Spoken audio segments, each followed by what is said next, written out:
सभी दर्शकों को नमस्कार। आज हम आपको शिक्षाविद श्रीमान बाबूलाल जी कुमाऊँ से आपका परिचय कराते हैं, जिनका शिक्षा क्षेत्र में इनका कार्यकाल बहुत लंबे समय से इनका कार्यकाल गुजरा है, जिसके बाद में ये सेवानिवृत्त हुए हैं। और उनका जो कार्यकाल रहा है उसके बारे में इनसे आज हम चैनल के माध्यम से इनसे जानना चाहते हैं कि आपका कार्यकाल का जो अनुभव रहा है और जो कार्यकाल में आपने अपना कार्यकाल बिताया है उसके बारे में आप चैनल के माध्यम से दर्शकों को अवगत कराए। तो अपना परिचय के देने के साथ ही अपना शिक्षा क्षेत्र में जो भी आपका कार्यकाल रहा है उसके बारे में थोड़ा दर्शकों को अवगत कराए।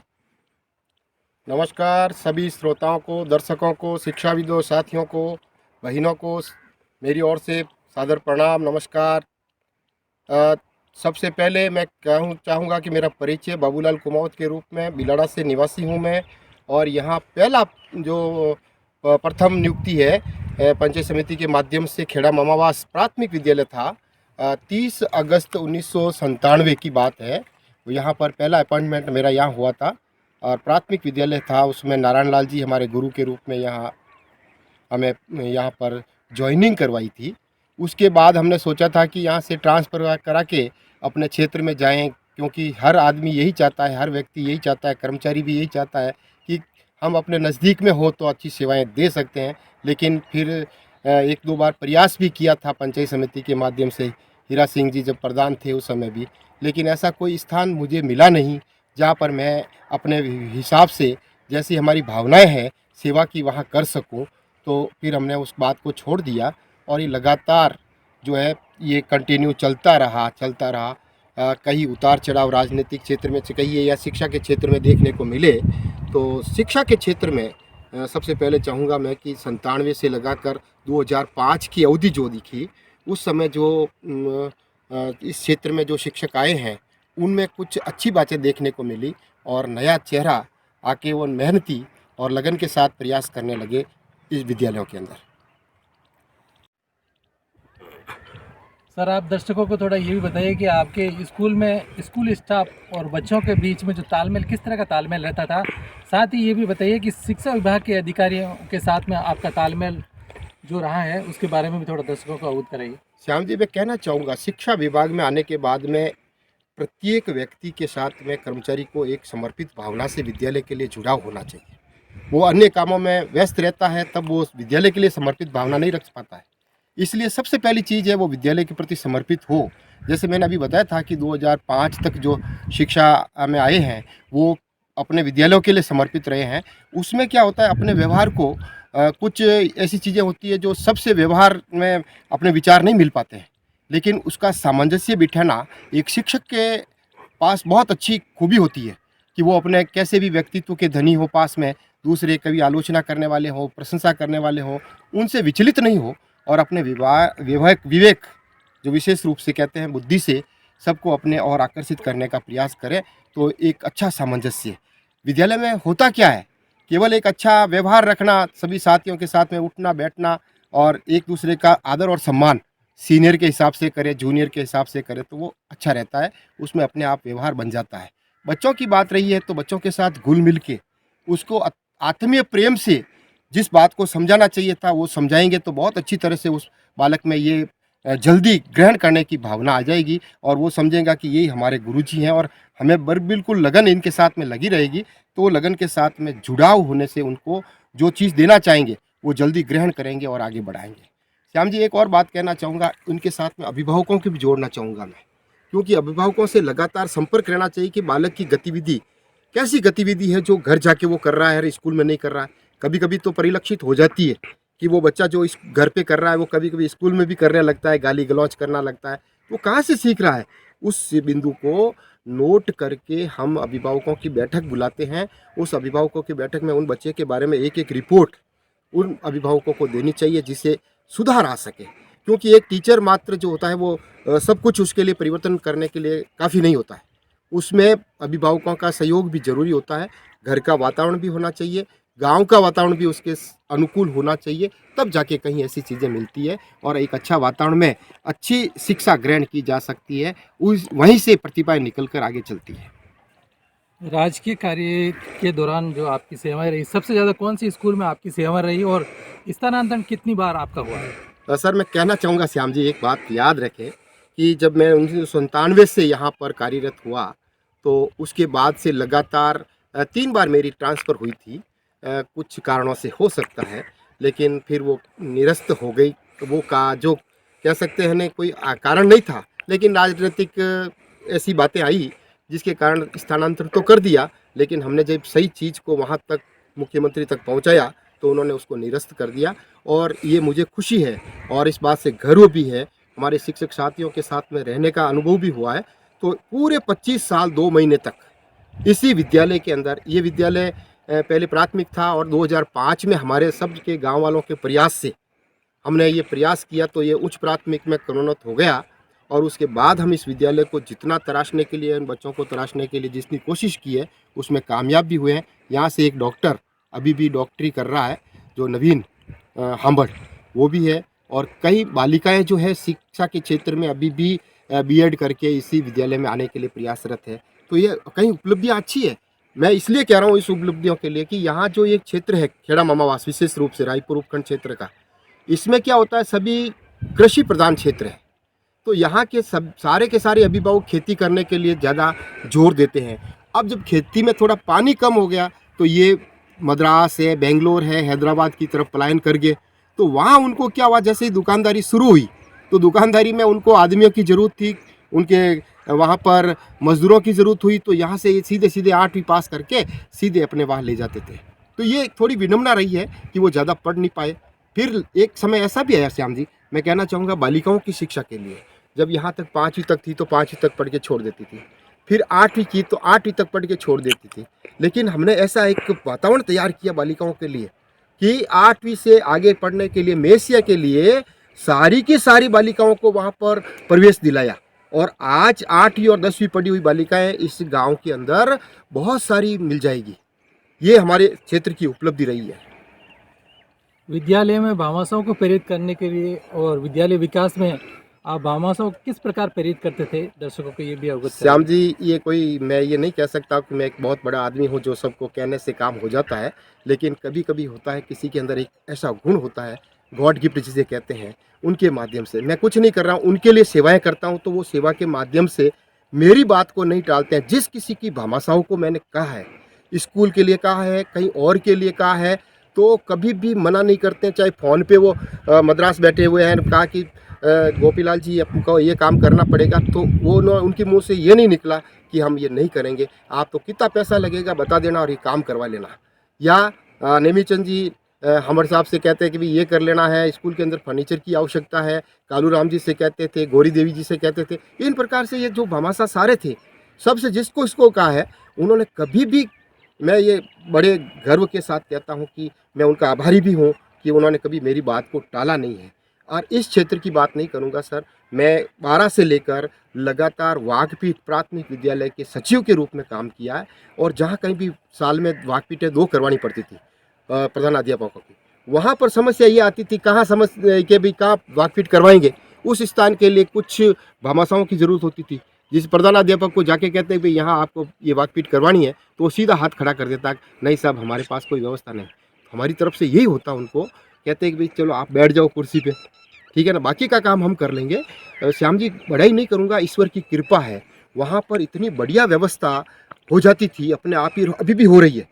अभी हम चाहते हैं कि 2 वाघपीठें आगे करने के लिए ऐसे प्रधानाध्यापक तैयार हो गए कि नहीं साहब हम करवाएंगे, इतना मोटिवेट करके उनको तैयार करते हैं। तो ये अच्छी व्यवस्था अपने प्रधानाध्यापकों के साथ में हो रही है, ये भी हमें गर्व है इस बात का। इस क्षेत्र के अंदर जहाँ कहीं भी भामाशाहों की ज़रूरत पड़ती है, तो जैसे गौरी देवी जी के द्वारा स्वेटर वितरण का है कार्यक्रम चलाया गया, कालू राम जी के द्वारा अपनों के लिए जो कार्यक्रम चलता है उसमें जुड़ाव हुआ, उसी जुड़ाव के माध्यम से अभी इस वर्ष में ओम प्रकाश जी जांगीर है, ओम प्रकाश जी रावत है, कई ऐसे जो हमारे होनहार योद्धा हैं यहाँ के, कह सकते हैं फील्ड के अंदर काम कर रहे हैं, उनके माध्यम से ये उस क्षेत्र में हमारा प्रयास रहता है कि किसी की अभाव के कारण कोई भी बालक और बालिका विद्यालय नहीं छोड़े। हमारा प्रयास ये रहता है। आज भी हम जहाँ कहीं भी जाते हैं, वार्षिकोत्सव हो, वहाँ कहीं भी है, तो हम पहले यही बात कहते हैं कि इस आपके क्षेत्र में कोई अभावग्रस्त में हो, उनको ऐसा नहीं कर रहे हैं, लेकिन उस शिक्षा के क्षेत्र में आगे बढ़ाने के लिए हम उनका भरपूर प्रयास करेंगे कि वो आगे बढ़े, क्योंकि हो सकता है उनमें से जो प्रतिभा निकल कर आएगी और वो प्रतिभा आगे जाकर उस क्षेत्र का नाम रोशन कर सकती है। वो हो सकता है एक अच्छा वैज्ञानिक बने, हो सकता है अच्छा एक कारीगर बने, हो सकता है वो एक राजनीतिज्ञ बने, एक अच्छा खिलाड़ी बन सकता है। तो इस प्रकार का वातावरण तैयार करके उनको देंगे, तब वो आगे बढ़ेंगे। और जब वहाँ से वो ऐसा नहीं करेंगे, उनको सहयोग नहीं मिलेगा, तो हताश होकर, निराश होकर घर पे बैठ जाएगा। अभिभावक कहे कि हमारे पास तो कुछ है नहीं पढ़ाने के लिए, तो आप क्या करोगे इसके बारे में? तो हम उनका सहयोग करते हैं। थोड़ा सहयोग करने से वो काफ़ी नैया पार हो जाती है और उनका काम भी हो जाता है। अध्यापक की भूमिका के अलावा राजस्थान शिक्षक संघ में आपको कोई पद ऐसा मिला कि जिससे आपको दोहरी भूमिका भी निभानी पड़ी श्याम या जी, कहना चाहूँगा, मैं शिक्षक संघ शेखावत से जुड़ा हुआ हूँ। पहले राष्ट्रीय के अंदर था और हमारे साथ में है भाई कह सकते हैं ताराचंद जी थे, डगलाराम जी बागड़ी थे, कई ऐसे साथी थे। लेकिन कुछ ऐसी बातें हो गई जिसके कारण हमारे सिद्धांत को थोड़ा सा धक्का लगा। हमने उस संगठन को छोड़कर शेखावत को ज्वाइन किया और लगातार 12 से, वही कह रहा हूँ मैं, लगातार 12 से जब मैं यहाँ पर उप शाखा के अंदर कार्य ग्रहण किया था एक सचिव के रूप में। फिर मुझे 12 के बाद में 14 के अंदर वहाँ जिला स्तर पर दायित्व दिया गया था एक सचिव के रूप में, राजस्थान शिक्षक संघ शेखावत के जिला पाली के रूप में। तो हमने बहुत सारे ऐसे कार्यक्रम पाली के अंदर कराए, जिससे वास्तव में लोगों को लगा कि शेखावत की कुछ, यूँ कह रहा हूँ कि शेखावत की कुछ बातें यहाँ पर कम लग रही है, क्योंकि राष्ट्रीय का थोड़ा बोलबाला ज़्यादा है।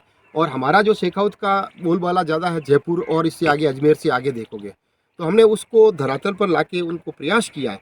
ब्रह्मदत्त जी जोशी हमारे संरक्षक के रूप में काम किया। भीम सिंह जी जो है कात्यायनी विद्यालय के, वो हमारे अध्यक्ष हैं अभी। तो हम बराबर हर बात को एक जिला शिक्षा अधिकारी तक हमारे क्षेत्र के अंदर जो समस्याएं हैं शिक्षकों की, उसका निस्तारण कराने के लिए बहुत ही मार्मिकता के साथ में उनके साथ बैठकर तुरंत प्रभाव से उसका निस्तारण कराते हैं। ये हमारा प्रयास रहता है, जिससे शिक्षकों के साथ में जुड़ाव हमारा बराबर बना रहा है। सर शिक्षा विभाग में और क्या दायित्व था जिनको आप बखूबी से निभा देते हैं, जैसे ट्रेनिंग वगैरह देना, ऐसा कोई कार्य आपको सौंपा गया था? सर, मैं श्याम जी कहना चाहूँगा, जब मैंने पढ़ाई की थी, पढ़ाई के बाद मैं ये सोचा था कि कहीं मुझे सरकारी सेवा में कार्य मिले और वो भी एक शिक्षक के रूप में मिले। तो जैसा मेरा सपना था उसी के अनुसार मुझे ये कार्य मिला है। और उसके बाद सर, मैं रायपुर क्षेत्र के अंदर जिस प्रकार का मेरा काम था, उस काम को देखते हुए जितने भी 14 के बाद में, 2014 के बाद में शिक्षकों की जो प्रशिक्षण होते हैं, वो प्रशिक्षण आए, उसमें मुझे विभाग की ओर से मैं उनका धन्यवाद आभार व्यक्त करूंगा अधिकारियों का, जिन्होंने मुझे इस काबिल समझकर उसके अंदर KRP के रूप में, MT के रूप में दायित्व दिया गया और बखूबी हमने निभाया। बड़ाई नहीं करेंगे, हम रायपुर क्षेत्र के अंदर अन्य ब्लॉकों से पाली के कहीं अच्छे प्रशिक्षण यहाँ पर संपन्न करवाए हैं पूरे पाली जिले के अंदर। वास्तव में एक मैसेज जाता था कि नहीं, अच्छा प्रशिक्षण हो रहा है। और शिक्षकों की भी बड़ी तारीफ़ करना चाहूँगा कि सर, जितने भी 2012 के बाद में फिर 18 के बाद में जितने भी शिक्षक आए, शिक्षकों का भी एक अच्छा व्यवहार रहा। उनको सीखने की ललक थी हर विषय के बारे में, चाहे निष्ठा का हो, चाहे और कार्यक्रम हो। अभी साक्षरता का कार्यक्रम संपन्न हुआ। जितने भी ये प्रशिक्षण आए हैं, निष्ठा के पहले अपने जो दूसरे प्रशिक्षण आए थे, उसमें नया प्रशिक्षण था और शिक्षकों ने बड़ी रुचि लेके, ये रुचि इसलिए होती है कि MT अच्छे होते हैं, प्रशिक्षक अच्छे होते हैं और अधिकारी भी अच्छे होते हैं, तब वो शिक्षक रुचि लेते हैं। नहीं तो देखते हैं कि चलो ठीक है, औपचारिकताएं पूरी होती है, नहीं, ऐसा नहीं होता। रायपुर क्षेत्र के अंदर मैं बड़े गर्व के साथ कह सकता हूँ कि सभी शिक्षकों ने बड़ी रुचि से इस प्रशिक्षणों को लिया है और हमें गर्व है इस बात का कि हमने उनको प्रशिक्षण को देने के लिए जो दायित्व दिया गया था उसको पूरा करने का हर संभव प्रयास किया है। आज भी हर क्षेत्र के अंदर, आप रायपुर क्षेत्र के अंदर चले जाओगे तो शिक्षकों के एक मुंह से निकलेगा उनका व्यवहार अच्छा, उनकी भाषा अच्छी, इनकी बोली अच्छी और इनका कार्य क्षेत्र अच्छा, विषय के प्रति अपना गंभीरता के साथ में प्रशिक्षण देते हैं। ये बात जब सुनने में मिलती है अपन के पास में नहीं, दूसरों के मुंह से, तब थोड़ा गर्व का अनुभव होता है कि हमने कुछ अच्छा किया है इस शिक्षा के क्षेत्र में। सर, अब दर्शकों को थोड़ा ये भी अवगत करा दीजिए कि आपने शिक्षा के क्षेत्र में और सामाजिक क्षेत्र में भी अपना कर्तव्य निभाया है और निभाते आ रहे हैं और अब सेवानिवृत्त हो गए हैं, तो दर्शकों के मन में ये भी एक शंका घर कर रही है कि सर राजनीतिक क्षेत्र में भी मतलब उतरने की ऐसी बहुत से लोगों के दिमाग में आशंका है, तो उनको आप ये थोड़ा इनकी शंका का समाधान कर दीजिए चैनल के माध्यम से आप। श्याम जी, मैं कहना चाहूँगा कि इस क्षेत्र के अंदर देखिए, हमने जब यहाँ से 25 साल पूरे किए हैं और लगातार इन जो यहाँ के अभिभावक हैं, यहाँ के किसान लोग हैं, उनसे जुड़ता रहा हूँ। कभी कभी उनके जो आपत आती है, विपदा आती है, उस समय उनके साथ में शरीक भी होता हूँ। हमारा एक जो लोग राजनीतिक अर्थ लगाते हैं, वो मैं उस राजनीति में नहीं हूँ। केवल मेरा उद्देश्य ये होता है कि उस क्षेत्र के अंदर रहते हुए राजनीतिक और सामाजिक चेतना को जागृत करना है लोगों में, ताकि वो समझ पाए कि कौन कौन से सरकार की योजनाएं हैं, उन सरकार की योजनाओं का फ़ायदा किस प्रकार से मिलता है, उन योजनाओं का जो फ़ायदा है वो ठेठ जो ग्रामीण क्षेत्र में जो गरीब घराने का बैठा है उनको मिल पा रहा है कि नहीं मिल पा रहा है, ये हमारी दृष्टि रहती है। और हम उनको जागरूक करके, उसके अधिकार के प्रति जागरूक करके उनको हक दिलाने का प्रयास हमारा रहता है। लोग उसको राजनीति से जोड़ते हैं कि साहब ये तो इस प्रकार से करता है कि इसको वोटों की आवश्यकता होगी। नहीं, हमें कोई राजनीति से इस प्रकार का नहीं है, केवल राजनीतिक चेतना लाना हमारा उद्देश्य रहा है। हम इसी में सक्षम रहे हैं। तो हम ये नहीं चाहते हैं हमने कोई बता दे, कोई आरोप जरूर लगा रहा है, लेकिन हम बता दे कोई कहीं सरपंच का चुनाव लड़ा हो, कहीं वार्ड पड़ का चुनाव लड़ता हो, लड़ाने की इच्छा भी हमारी नहीं रही है, लेकिन एक काबिल आदमी आगे आए और इस क्षेत्र का विकास करे। हमने राजनीतिक क्षेत्र में कहीं जो विधायक हैं उनसे भी संपर्क किया है, चाहे वर्तमान विधायक है, पूर्व विधायक थे, चाहे मंत्री है, उनसे भी संपर्क करके इस खेड़ा मामावास क्षेत्र के अंदर, और परम पूज्य दीवान साहब जो धर्मगुरु है उनका मैं बहुत ही आभारी हूँ कि उन्होंने जहाँ कहीं भी जैसा भी काम दिया है, वो राजस्थान सरकार के अंदर मंत्री भी रहे हैं।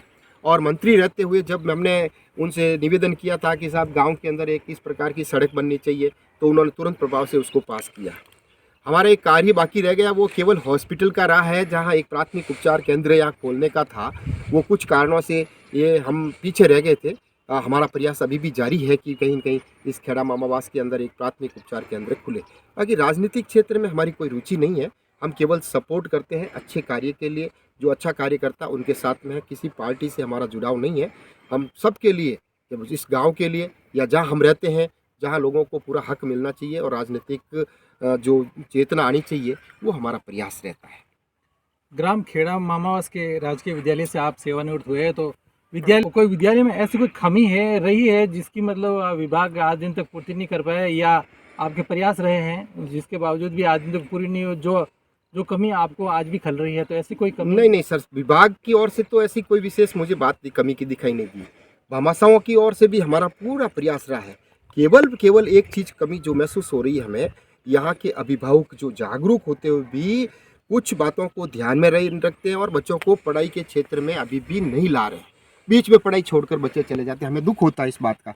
मैं या मानते नहीं हो श्याम जी, मैं घर घर जाके रोजाना कि आज बच्चा कौन सा नहीं आया, प्रार्थना स्थल पे ये नोट करके फिर उसके घर जाता और उसको लेके आता, और वहाँ से जाके पता चलता कि उनके पिताजी ने कोई उनको छुट्टी दिलाने के लिए नहीं कहा, वो केवल घर बैठा है केवल मौज करने के लिए। तो ऐसे ऐसे विद्यार्थियों को थोड़ा अभिभावक जागरूक हो जाएंगे तो और बच्चों को पढ़ेगा तो उस क्षेत्र में आगे बढ़ेगा। तो सबसे पहली बात है कि अभिभावक बच्चे स्कूल आए, और उसके बाद अगर पढ़ाई नहीं होती है तो हम दूसरी बातें भी करेंगे। ऐसे अभिभावकों को आप क्या मैसेज देना चाहोगे जो ग्राम में स्कूल जैसे प्राथमिक स्कूल है उसके बाद में बालिकाओं को आगे नहीं भेज पाते हैं पढ़ने के लिए, तो उन अभिभावकों के लिए क्या मैसेज रहेगा? सर, हमने बहुत सारा प्रयास किया था और उसमें सफल भी हुए। अब कोई बच्ची यहाँ पर 8वीं पढ़ने के बाद छोड़ती नहीं है क्लास को, वो 9th क्लास के अंदर भर्ती होती है और 10वीं तक जरूर पढ़ती है। 10वीं के बाद अच्छे नंबर आते हैं तो हम उसको मोटिवेट करके उसको आगे बढ़ाते हैं। जैसे अभी दीक्षा सुथार एक ऐसी लड़की है, उभरती हुई एक कहूँगा मैं, और आने वाले समय में कभी किसी चैनल पे भी वो जाएगी बच्ची, इसके अंदर वो योग्यता है, थोड़ा सा मोटिवेट करेंगे। ये यहाँ की उभरती हुई प्रतिभाएं है, बालिका है, वो इस क्षेत्र के अंदर आगे बढ़ रही है। हम ऐसे बालिकाओं को भी मोटिवेट करते हैं। एक सुमन है, दूसरी एक और बालिका है जिसको आगे समाज सेवा के अंदर जुड़ाव लाने का प्रयास हमारा रहता है और उसमें सफल भी हो रहे हैं। श्याम जी, देखिए, एक दौर चला था पढ़ाई के साथ में बच्चों को पिटाई करने का, वो दौर तो खत्म हो गया।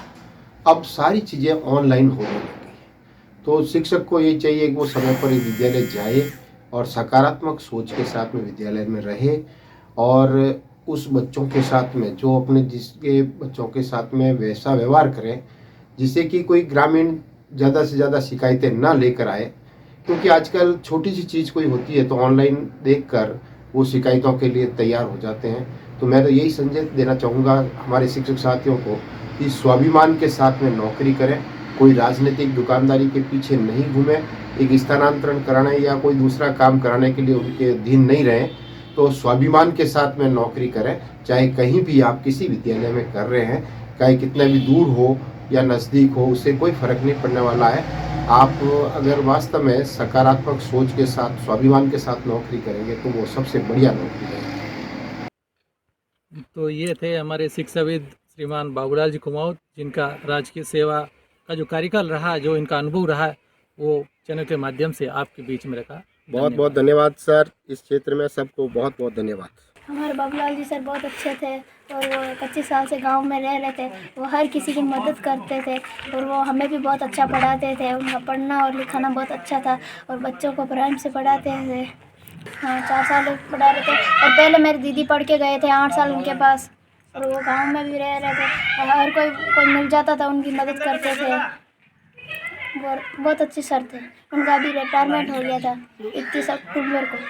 भारती हमर बाबूलाल जी सर मोर गाँव में रिया बढ़िया बच्चा में पढ़ाया अच्छा और संस्कार बढ़िया दीदा और भी सब सविता बढ़िया करी और लोग भी साथ सौ को दियो। लोगों ने कोई भी काम काज कभी भी वो लार नहीं हिरकिया, अधीरा काम बुलाया तक करता और भी बढ़िया रिया। 20 साल 25 साल तक नौकरी करी थी तो बहुत बढ़िया व्यवहार करिए मोर गाँव में। उन्हें भी बहुत धन्यवाद है। आज तक रिटायरमेंट रिया जड़ तक मोर गाँव में साथ दी दो। ये भी लड़ा रहता मोखेड़ा में तब भी साथ बढ़िया दी दो मोर गाँव में एकदम बढ़िया पढ़ाता गाँव ने बढ़िया सेवा करता। कोई हर एक आदमी कहना नहीं डरता। धन्यवाद जी। उन्हें कितने साल नौकरी की बाबूलाल जी ने? 25 साल करी नौकरी एक ही गाँव में। आपका नाम? हमारा नाम गंगा देवी। सब बाबूलाल जी अपन 10 साल में बढ़िया काम करी सर। कोई भेदभाव कोई बात वो नहीं करी सर। सबन एक हिरका लेना आ लिया अने बढ़िया काम करिए सर। टाप बच्चा नहीं बढ़िया पढ़ाया, ट्यूशन फ्यूशन डरावनी करनी कहानी बहुत बढ़िया करिए सर।